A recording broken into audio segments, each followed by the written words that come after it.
I don't know. I think so. Not that anything is a guarantee. Breed his children. That's got a foothold. Try to plop out as many children as you can and fill those 94 rooms, and you got a bigger chance of staying there. So you can pick up your own stuff. Anyway, you see how complex it is.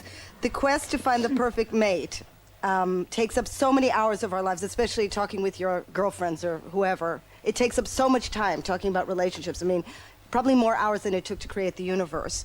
But there are some people who can make life much easier and eliminate this waste of time.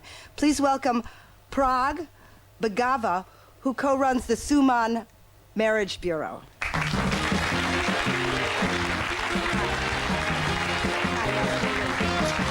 and sit down.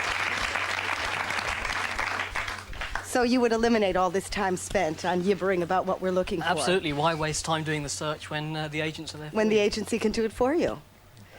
So what do? Tell me about this agency. Well, we are a marriage bureau, and we provide introductions for the purpose of marriage. Right. And is that because of your religion, or because that's just something you're interested in? Yeah, it started off based on culture.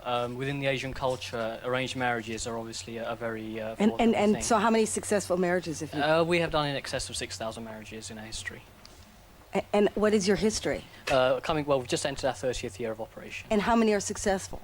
Majority are. We now got the second generation coming to us with their parents who have been introduced to us in the past. Right. And so when they come to you, are they interested in money, sex, or love? I can tell you sex straight away doesn't come into it because it's an after-marriage thing as so far what's as the we're difference? concerned. Yeah. You know, you open the doggy bag after the feast. Money and love, but love again, in the traditional arranged marriage, love used to come afterwards. Previously... How could love come if, you know, you're taking, like, you know, you're just picking, like, from a hat, like rabbits that don't know each other? Well, you see, the traditional arranged marriage concept was that two sets of parents would talk to each other and fix up the marriage of their son and daughter. And after the marriage, obviously... Based on compatibility, family status, How did they know? My education. parents didn't know anything about me. It's supposed to be the experience. I mean, some marriages have gone wrong, and it does happen. But the whole traditional aspect of it was that parents would get the two individuals together. They would have some chance to at least see each other, if not talk to each other. And this I'm talking about 30 or 40 years back. Right. And when did they see each other? How before the Well, wedding? in my own parents' case, they saw each other 3 days before the marriage. And did she like what she saw? Yeah, she liked Clearly it from a photograph. you wouldn't be here. I wouldn't be here otherwise, that's right. I mean, she saw the photograph initially, and my father was in England. He then went back for the marriage, and they actually met 3 days before, but they never spoke to each other. The first words were probably uttered on the day they got married. You mean they just look like they're looking at meat in a Well, yeah, I butcher mean, my shop? mum just sat there like this, you know, from what I've been told, and she sort of tried to sort of just get a glimpse of him, because she was very shy, but she got a couple of glimpses, and she liked it. She liked it. So what's the most important thing in the arrangement? Money? No, at that time it was really, I mean, yeah, for a woman's parents, you know, they had to make sure that their daughter's going to be comfortable, and, you know, she will leave. How do you find out? Like, you go into their bank account? Well, you can tell by what they do, the job they have, Do you the say occupation. how much do you make a year? Sometimes the people do ask that, yeah. It's a dowry thing, isn't it? Well, no, dowry is money that's going to the guy. So it's a different aspect. I mean, if you're looking, you know, a woman and her parents are very well off, then certain boys' families may sort of say, yeah, what do they do and what sort of business are they in, and, oh, we can expect to get this as a dowry. But we're very anti-dowry as an agency. I mean, I think it's wrong. Yeah, but now, you know, especially Indian women are so well educated. You know, what do they need a guy for except just the seed? Well, this is it. I mean, This is a a lot big of the guys are scared of the women because they're so assertive. So are you guys low on, is there like a dearth of men? Not a dearth, a drought of men. No, I mean, we have a good database of men, but there's always more women. But then women have the clock ticking But what do they against need the them, guy for if they're making the money now? companionship. I see. And they can't find guys in bars? Yeah, but Like other people here can? guys in bars probably want to meet you for some other reason. What do you think about this? I hate my mother telling me what to wear, let alone Yeah.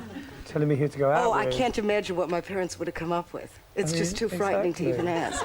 My mother always says, oh, he's too young for your son. He's what? Too young. They're too young, the ones you Yeah. pick. Yeah, too young. What was she more upset about, who you picked or whether you wanted to be Shirley Bassey? Which one was more upsetting? I think she likes Shirley. Yeah, but this is a cultural thing, you see. I mean, the Asian or Southeast Asian culture has taught us and brought us up that way, that, you know, we would let our parents choose our partners. It's only now, as we come into the Western culture, that we're more accepting, and the parents are more accepting, that, yes, go and find your own partner. And But surely with everything around and, you know, friends on television, nobody's going to fall for this anymore unless they've been kept in a cage. I mean, yeah, it's fewer, but it still happens. It still happens where parents are coming to us without the knowledge of their and son do the or kids daughter. go, Sometimes they do. Yeah. Yeah. See, I Claire, think would you that's do this? awful. Absolutely no way. There has to be a connection. So the big question is, just to summarize, what do you think is the most important thing in a relationship? You tell me. I think, Is it money? Is it sex? Is it love? Is it friendship? What do you think? I mean, sex and a physical relationship is important to keep the fire and the chemistry going. Yeah. And as Or far find as money, it somewhere else. Or, well, Yeah, yeah, that's what's going to some happen. people do. Yeah. And money, yes, it's important for a comfortable lifestyle, but I think it's the priority for a marriage. Okay. What about you, Claire? What do you think is the most important? Money? It's big up there. Sex, love, or friendship? One to have word. everything is great. One word. Love. Love. Okay. What do you think is the most important? Vulnerability. The willingness to be really vulnerable with someone that you care about. Okay. All right. Thank you very much. Love.